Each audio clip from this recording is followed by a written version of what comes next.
गौतम बुद्ध के प्रिय शिष्यों में एक ऐसा भी था जो बहुत आलसी था, परंतु वे उसे भी उतना ही स्नेह करते थे जितना अन्य शिष्यों को। एक दिन गौतम बुद्ध ने उस शिष्य को एक कथा सुनाते हुए कहा, किसी गांव में एक ब्राह्मण रहा करता था। वह बड़ा भला आदमी था, लेकिन साथ ही काम को टाला करता था। वह यह मानकर चलता था कि जो कुछ होता है भाग्य से होता है। वह अपने हाथ पैर नहीं हिलाता था। वह बहुत आलसी था। एक दिन एक साधु उसके घर आया। ब्राह्मण और उसकी घरवाली ने उसका खूब आदर सत्कार किया। साधु ने चलते समय खुश होकर ब्राह्मण से कहा, तुम बहुत गरीब हो, लो मैं तुम्हें पारस पथरी देता हूं। 7 दिन के बाद मैं आऊंगा और इसे ले जाऊंगा। इस बीच तुम जितना सोना बनाना चाहते हो बना लेना। ब्राह्मण ने पथरी ले ली। साधु चला गया। उसके जाने के पश्चात ब्राह्मण ने घर में लोहा खोजा। उसे बहुत थोड़ा लोहा मिला। वह उसी को सोना बनाकर बेच आया और कुछ सामान खरीद लाया।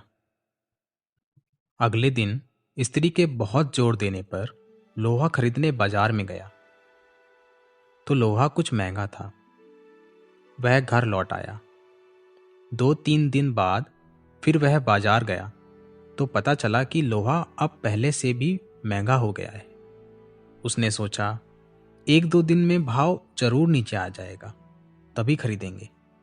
किंतु लोहा सस्ता नहीं हुआ और दिन बीतते गए।